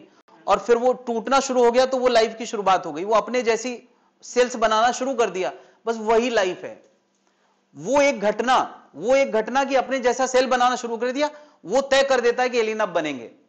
लेकिन वो घटना होना, अब एलियन बनेंगे किस शेप के, किस स्ट्रक्चर के बनेंगे, वो ज्योग्राफी तय करेगी, वो आगे की कहानी है। लेकिन वो एक घटना होना इतनी रेयर बात है। उनमें क्या क्या कॉम्बिनेशंस रहे होंगे, क्या क्या रिक्वायरमेंट रही होंगी, वो अब तक कोई नहीं जानता। हल्का पानी गर्म होना चाहिए, इस टेम्परेचर पे होना चाहिए, इन कंपाउंड्स का वहां मौजूद होना चाहिए। उसके बाद पता नहीं शायद चांद का इस पोजीशन पे, शनि का इस पोजीशन पे, शुक्र का इस पोजीशन में होना चाहिए, उनका भी शायद उस पर इंफ्लुएंस आया होगा, सन का इस पोजीशन में। वो सारी चीजें जब एक्युमुलेट हुई तब वहां जीव आया। मेरा मानना है कि इन सब चीजों का भी रोल रहा होगा उस पहले सेल को बनने में। तो अब सोचो किसी और सोलर सिस्टम में इतनी सारी कॉम्बिनेशंस एग्जैक्टली सेम हो जाएं, इसके चांसेस बहुत कम है, बहुत कम है कि सब कुछ इसी वातावरण जैसा होगा, उसका भी अपना एक मून हो, इतनी डिस्टेंस पे हो, क्योंकि उनका कुछ ना कुछ इफेक्ट है लाइफ में। क्योंकि हमारी लाइफ जुड़ी है मून की साइकिल से, अर्थ की साइकिल से, है ना, तो इसका मतलब उसका इफेक्ट उस लाइफ में है। बात समझ रहा है? तो ये बहुत रेयर घटना है, और रेयर घटना, इतने सारे कॉम्बिनेशंस उस झील में उसी टेम्परेचर पे उन्हीं कंपाउंड का प्रेजेंस वहां होना चाहिए, तब जाके वो लाइफ पनप गई। अब फिर उसके बाद डेवलपमेंट शुरू हुआ। अब डेवलपमेंट की भी साइकिल चली, कहीं कोई ब्रेक हो गया, स्पीसीज खत्म हो गई तो साइकिल दूसरी शुरू हो गई, ऐसे लाइफ का ट्री चालू हो गया। तो पहली घटना तो वही रेयर थी। फिर दूसरी घटना, बीच में स्पीसीज जब डेवलप हो रहे थे तो उनके साथ हादसे हुए तो दूसरी स्पीसीज डेवलप होना शुरू हो गई, तीसरी, तो वो एक ट्री पनपने लगा। लेकिन ट्री का पनपना सबसे पहली बात थी। उसके बाद इतनी सरप्राइजिंग बात नहीं कि इंसान कैसे बना, ये सरप्राइजिंग नहीं है ना। थोड़ा सा सरप्राइजिंग इसलिए लगता है कि बाकी एनिमल में इतनी दिमाग नहीं है, इसलिए सरप्राइजिंग लग सकता है। लेकिन पहली घटना सबसे ज्यादा सरप्राइजिंग कि वो बीज कहां से आया। अब कुछ लोगों का मानना है कि बीज दूसरे सोलर सिस्टम के, जो जब अर्थ बन रही थी तो वहां से आ गया। वो बीज का मतलब कि वो लाइफ पहली सेल में कैसे आई, वो सबसे बड़ी बात है। तो अगर हम उन्हीं कंडीशंस का कोई वातावरण ढूंढ लेते हैं तो जरूरी थोड़ी वहां भी वो हादसा हुआ हो। वातावरण ढूंढ लिया, सब कुछ सही है, लेकिन वहां एक सेल डेवलप होने की कंडीशन कभी क्रिएट ही नहीं हुई, तो खूब एम्बियंस बना रहे, एक सेल डेवलप नहीं हो पाई तो वहां की लाइफ ही आगे नहीं बढ़ी, तो वहां कोई स्पीसीज डेवलप नहीं हो पाई, तो वहां पे लाइफ के चांसेस नहीं है। इसीलिए मुझे लगता है कि हो सकता है हम अकेले हो सकता है हम अकेले हों, लेकिन कितना बड़ा यूनिवर्स जब ये देखते हैं तो लगता है यार कि शायद कहीं ना कहीं ऐसी घटना घट गई हो, तो वहां भी स्पीसीज पनपी होगी, और स्पीसीज पनपी होगी तो वहां के वातावरण के हिसाब से अपने आप को ढाल चुकी होगी। थोड़े बहुत पैरामीटर अलग हो सकते हैं, लेकिन अलग भी होंगे, इसके लिए भी मुझे लगता है कि होंगे तो यही होंगे, ये भी मुझे लगता है।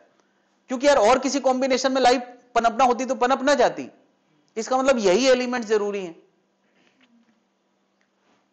तो हो सकता है कहीं हो, नहीं कह सकते यार। बायो में से ये चीज लिखी हुई है कि जैसे पहले ए सेल्यूलर ऑर्गेनिज्म जो बन गए वो तो शायद जैसे भी बने हो, लेकिन उससे फर्स्ट सेल कैसे बना उसकी थ्योरी आज तक किसी को नहीं पता है। ए सेल्यूलर फॉर्म्स तो बन गए होंगे, ऑर्गेनिक मॉलिक्यूल्स जब एक साथ इकट्ठे होंगे, फिर वहां से सेल मेम्ब्रेन कैसे बनी, परफेक्ट सेल कैसे बना पहला, आज तक किसी को नहीं पता। उसकी कड़ियां नहीं जुड़ी, और सेल के बाद की कड़ियां जानते हैं सब, उसके बाद पूरी उसकी बायोलॉजी पूरी बता रही है कि इससे ये हुआ, इससे हुआ। तो यही रेयर घटना है कि ये कैसे हुआ। तो वो अब या तो कहीं दूसरे से आया है तो इसका मतलब दूसरी जगह एग्जिस्ट करता होगा। ये उसमें लिखा है कि जो मेटेरॉइड्स की स्टडी की गई तो उसके मतलब जो कॉन्स्टिट्यूएंट्स थे वो देखा गया कि यही अर्थ पे भी है।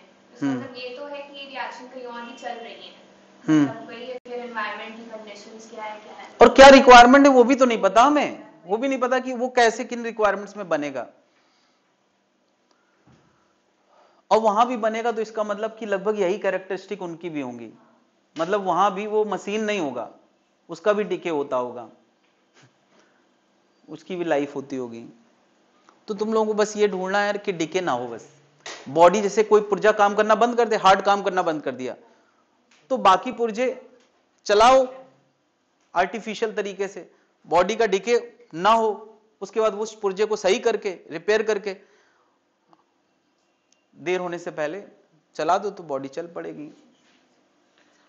डॉक्टर भी तो यही करता है कि डिके की वो एक्सट्रीम लिमिट पार होने से पहले पुर्जा बदल देता है तो ठीक है, बच जाता है इंसान, और डिके होने की लिमिट पार होने के बाद अगर पुर्जा बदल पाया तो खत्म हो जाता है। सब खेल यहीं रुका हुआ है।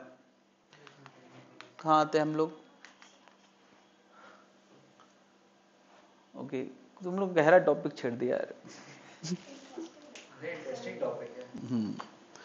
ओरिजिन ये तो मतलब आज तक का अनडिस्कवर्ड टॉपिक है, कोई पता ही नहीं कर पाया है।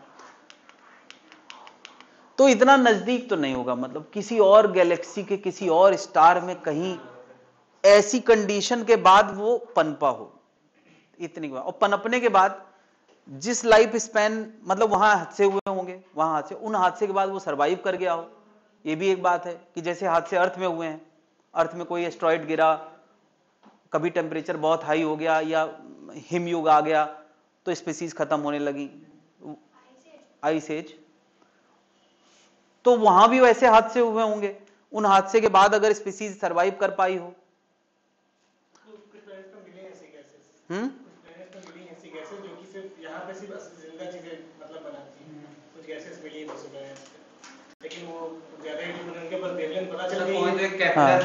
हाँ, ये सब चीजें तो यहाँ से पता चल जाती है।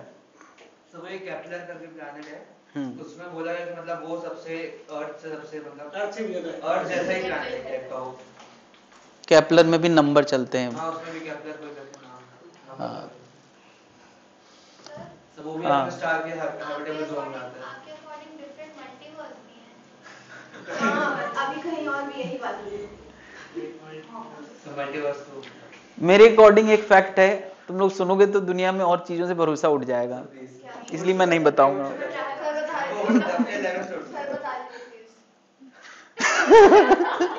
एग्जाम के बाद पूछना, तब मैं बताऊंगा। हम लोग उठ चुके हैं, पढ़ नहीं पाएंगे। पढ़ाई नहीं हो पाएगी। अब नहीं बताएंगे। सोचो यार कि एक मेटल का आइडियल कंटेनर है, एकदम आइडियल, हाँ आइडियल कंटेनर है, और उसमें एक परफेक्ट इलास्टिक बॉल उसमें डाली जाए, तो हमने किसी वेलोसिटी से उसको छोड़ा, ग्रेविटी फ्री हॉल है, तो वो स्ट्रेट लाइन में जाएगा, टकरा के वापस आएगा। क्या इसकी ट्रेजेक्ट्री हम लोग पहले से प्रेडिक्ट कर सकते हैं कि नहीं? कर सकते हैं, बहुत सिंपल है, यहां जा रहा है, पूरी मैथमेटिक्स से हम बता सकते हैं टकरा के, उसके बाद वो अगली ट्रेजेक्ट्री में जहां जाएगा अगला रास्ता वो भी प्रेडिक्ट कर सकते हैं, उसके बाद अगला, कम से कम एक पार्टिकल है तो उसके आगे का हर रास्ता हम मैथमेटिकली ऑन पेपर निकाल के दे सकते हैं। क्या वो कहीं नियम तोड़ सकता है? नहीं तोड़ सकता, उसका नियम बस हमें पता होना चाहिए कि इलास्टिक के नियम क्या है, यानी कोई भी पार्टिकल साइंस के नियम को कभी तोड़ता नहीं है। दो पार्टिकल आ जाएं तो उसको मैथमेटिकली निकालना हमारे लिए थोड़ा मुश्किल हो जाएगा, लेकिन क्या वो नियम से हटके होगा? नहीं। अब मैं कहता हूं 1 अरब पार्टिकल आ जाए, वो भी नियम के हिसाब से होंगे, हमारे स्कोप से बाहर है कि उसका कैलकुलेशन कर पाए, लेकिन क्या वो नियम तोड़ेंगे? अब वो नियम कॉम्प्लिकेटेड भी हो सकते हैं, आइडियल ना हो, थोड़ा नॉन आइडियल हो, तो उसके लिए मैथ्स थोड़ा और मुश्किल हो जाएगी। तो इसका मतलब क्या है कि पार्टिकल का एक्युमुलेशन आगे चल के क्या करने वाला है वो पहले से तय है, हम पेपर पे लिख नहीं पाते हैं लेकिन पहले से तय है। तो ये यूनिवर्स क्या है? पार्टिकल का एक्युमुलेशन। हम क्या है? पार्टिकल का एक्युमुलेशन। तो आगे क्या होने वाला है सब तय है, हम उसको कैलकुलेट नहीं कर पाते हैं क्योंकि इतने सारे पैरामीटर और इतने सारे पार्टिकल हैं कि उनके आगे क्या क्या कॉन्सिक्वेंसेस बनने वाले हैं वो हम सोच नहीं पाएंगे। तो जब सब कुछ लॉ से तय हो रहा है, बेसिक प्रिंसिपल्स, और वो भी nuclear force, electromagnetic force, gravitation force, उन्हीं से सब कुछ जनरेट हुआ है, तो उसके बाद सारी चीजें, उसके बाद आगे अगले पार्टिकल का मूवमेंट क्या है वो सब कुछ तय है, हम कैलकुलेट नहीं कर पा रहे हैं, तो क्या तय नहीं है? क्या बात में रहा है? तय है। इसका मतलब कि भविष्य तय है, लेकिन प्रयास जारी रखना। हो सकता है कि हमारे अंदर जो ये भाव पनप रहे हैं वो भी पहले से तय है कि हमें मेहनत करके डॉक्टर बनना है, नहीं तो भाव पनपने दो। नहीं तो डॉक्टर, हाँ भरोसा कैसे होता मैं नहीं समझ पाया। अगर जब सब कुछ तय है मेहनत करने से क्या फायदा? अगर ये बिल्कुल सही बात नहीं है, ये मेरी अपनी थ्योरी है। लेकिन सही थ्योरी है, सही बात है। अब मैंने समझाई है तो सही तो लगेगी, क्योंकि मैं हल्की फुल्की बात बताया आप लोग को, ये भी तो तय था, ये भी तय था पहले से कि इस समय पे तुम्हें मैं ये बताऊंगा, है ना? उसका कोई खामियाजा ना हो ये तुम्हें समझना है। ठीक है, इसका मतलब यार जब कभी तुम बहुत डिप्रेस या बहुत परेशान हो तब मैं ये थ्योरी रिकॉल करता हूं, ऐसे नहीं है, लाइफ को जियो जैसे जीना चाहिए, जो लाइफ के नियम तुम लोगों को बताए गए हैं आइडियल लाइफ के, जियो, वो रास्ता ढूंढो, सही तरीका ढूंढो, सही नियम ढूंढो, उसमें कोई दिक्कत नहीं है। लेकिन जब ज्यादा लाइफ में स्ट्रेस महसूस हो तब तुम्हें यह समझना चाहिए कि नेचर के नियम तो सब तय हैं, हम पार्टिकल का एक्युमुलेशन है और पार्टिकल अगला मूवमेंट क्या करने वाला है वो सब कुछ फिक्स्ड है। और जब सब कुछ फिक्स्ड है तो हमें चिंता करने की क्या जरूरत है यार। क्लियर है? ये नियम मुझे बहुत बाद में पता चला था, जब मैंने अपना कैरियर जो भी होना था वो बना लिया था। ठीक है, इसलिए ये नियम तुमने जल्दी सीख लिया है। समस्या ये। हाँ भाई, क्या जिसके डिटेक्शन का कोई तरीका नहीं उसके बारे में कुछ बोल नहीं सकते, हो भी सकता है नहीं बोल सकता, मैं क्या कह सकता हूं, मतलब मैं मना किसी की चीज को इसलिए नहीं करूंगा भाई, जब तक एविडेंस मिलेंगे तो वो कंफर्म होगा, जब तक नहीं है तब तक हमारे स्कोप के बाद। पता है कभी कोई साइंटिस्ट ये नहीं कहता कि ये गलत वो गलत, लेकिन जितना प्रूवन है वो सही है ये हमें मानना चाहिए बस, है ना। लेकिन ये हो सकता है कि नहीं हो सकता ये कैसे कहते हैं जब उसका कोई एविडेंस नहीं है, तो हो भी सकता है नहीं भी हो सकता है, कुछ नहीं कह सकते। एक और बात मैं क्या, एक और बात जो बहुत कठिन थी, जो समझने में मुझे बहुत समय लगा था,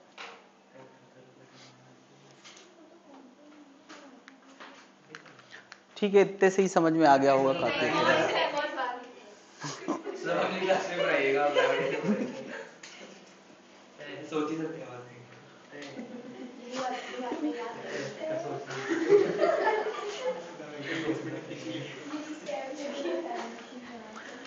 तो जैसे मैंने यहां पे अभी तुम्हें ये एग्जांपल दिया पार्टिकल वाला और मैली पार्टिकल वाला, मुझे बताओ पार्टिकल किसी समय पे यहां है, थोड़ी देर बाद यहां जाएगा, तो तुम उसका एक मूवमेंट देखते हो कि अभी यहां है थोड़ी देर बाद यहां है, नहीं। तो ऐसा हो सकता है कि हमारी लिमिटेशन है कि हम उस वक्त को देख पा रहे हैं, हो सकता है दुनिया में कोई ऐसा भी एग्जिस्ट करता है वो उसके सारे मूवमेंट देख पाए। जैसे बताओ, अच्छा एक वीडियो चल रहा है तो हम वीडियो का एक मूवमेंट जी रहे होते हैं, लेकिन क्या वीडियो तो पूरा ही मौजूद होता है, वीडियो तो पूरा। तो ऐसा कुछ लोगों का मानना है, ऐसा साइंटिस्ट का मानना है कि नेचर में जो भी घटनाएं हो रही हैं वो साइमल्टेनियसली एग्जिस्ट करती हैं, मतलब कि एक पार्टिकल के मूवमेंट का हर मूवमेंट हर वक्त एग्जिस्ट करता है, मगर हमारी लिमिटेशन है कि हम एक मूवमेंट को जी पाते हैं। मतलब हमारा बचपन, हमारा भविष्य, सब कुछ एक समय पे एग्जिस्ट कर रहा है, एग्जिस्ट कर रहा है। जो तुम मल्टीवर्स की बात करो तो वो सब कुछ यहां मौजूद है कहीं, हमें नहीं पता, लेकिन हम केवल एक मूवमेंट को जी पाते हैं, तो हम इस समय वाला मूवमेंट महसूस कर पा रहे हैं और हम सब भी उसी मूवमेंट को जी पा रहे हैं। इसका मतलब हमारा बीता गया मूवमेंट, हो सकता है कोई ऐसा तरीका हो जिससे हम सारे मूवमेंट एक साथ जी पाए। बात समझ रहे हैं? ये अगली चीज है जो मुझे समझ में आई थी, मतलब जो बहुत रेयर चीजों में से है कि साइमल्टेनियस सारे मूवमेंट हम जी सकते हैं। इसका मतलब पास्ट और फ्यूचर की ट्रैवलिंग पॉसिबल है, पॉसिबल है ना। उस मूवमेंट पे जाना, जब सारे मूवमेंट एक साथ एग्जिस्ट करते हैं तो उस मूवमेंट पे जाना पॉसिबल है। हमारी लिमिटेशन है कि हमारे अंदर वो कैपेबिलिटी नहीं है। बात समझ रहे हैं? ये भी मतलब लोगों का मानना है। हाँ, टाइम, अब क्या होना चाहिए, देखो यार स्पीड ऑफ लाइट में टाइम डिलेशन फैक्ट है, वो जो स्पीड ऑफ लाइट पे टाइम स्लो या फास्ट हो जाता है उससे पास्ट में जाने वाला नियम नहीं बन पाता है। लेकिन जो ये थ्योरी मैंने बताई है कि सारे मूवमेंट अगर एक साथ एग्जिस्ट करते हैं तो मूवमेंट संभव है, मूवमेंट संभव है। बदल पाना संभव कि नहीं है ये भी एक क्वेश्चन है कि बदल पाना संभव नहीं है। हो सकता है हम उस मूवमेंट में जाएंगे, बस उसी मूवमेंट में जीने लगेंगे, फिर से तुम्हारी स्टोरी चालू हो जाएगी। वापस आते हैं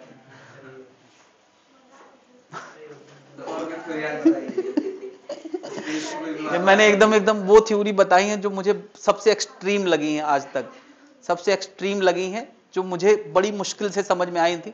तो मैंने ढूंढा कि मैं सिंप्लीफाइड तरीके से कैसे समझा सकता हूं। तो कभी कभी मैं कुछ बैच में जब कोई इंटरेस्ट दिखाता है तो मैं समझाने का प्रयास करता हूं कि इतने कम शब्दों में कोई समझ पाता है क्या। समझ गए? तो और कोई थ्योरी नहीं आपकी? सर अब भूत आज आप खत्म ही करिए, थ्योरी बता ही दीजिए। इतना ही है यार, और क्या है इसके बाद? फिर एक्सट्रीम थ्योरी नहीं है, मतलब नॉन एक्सट्रीम है, जो आम आदमी वो सुन के समझ सकते।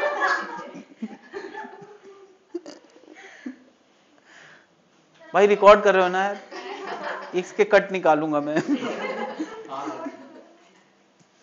क्या मतलब? आपके हिसाब से आफ्टर लाइफ पे क्या कहते हैं? मेरे हिसाब से नहीं होते हैं, आज तो कोई एविडेंस नहीं मिला तो कैसे मान लें? और हो भी सकते हैं भाई, एविडेंस नहीं मिला तो हो भी सकते हैं यार भाई। होते तो एविडेंस अब तक दे चुके होते, और होते भी हैं तो हमारे किस काम के, जब उस कोई अपनी पहचान नहीं छोड़ते। हाँ ये हुआ, मतलब पहले कोई स्पीशीज आई, पहला स्पीशीज आई। हाँ, यहाँ पे रिलीजन कहाँ पे आया? मतलब कब से ये सब मानना चालू किया गया?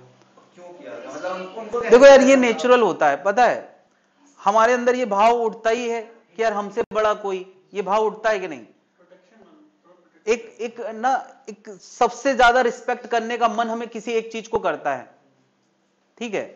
तो वो हर रिलीजन में, हम लोग आपस में कनेक्टेड नहीं थे, दूसरे कंट्री से कनेक्टेड नहीं थे, लेकिन उनके अंदर भी ये भाव आया कि एक सुपर पावर है जिसने हमें बनाया, हम उसको रिस्पेक्ट देंगे।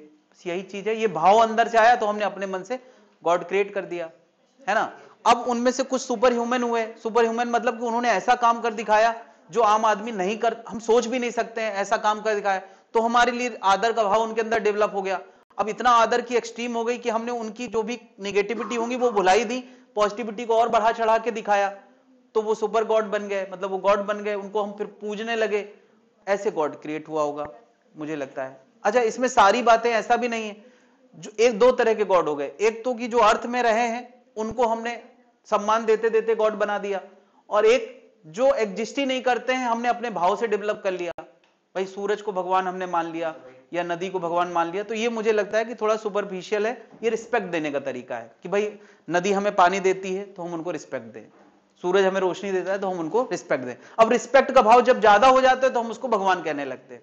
नहीं, अब भगवान राम ने ऐसा काम कर दिखाया जो आम आदमी के बस की बात नहीं है, हम सोच भी नहीं सकती कोई इतना त्याग कर सकता है, तो रिस्पेक्ट का भाव उठा, तो लोगों ने, वो आम इंसान रहे होंगे। मेरा मानना है कि स्टोरी में कुछ चीजें बढ़ा चढ़ा के दिखाई गई हैं, रहा ऐसा ही कुछ होगा कि वो एक राजा के लड़के होंगे, उनको वनवास मिला होगा, ये बहुत नेचुरल है जो हो सकता है।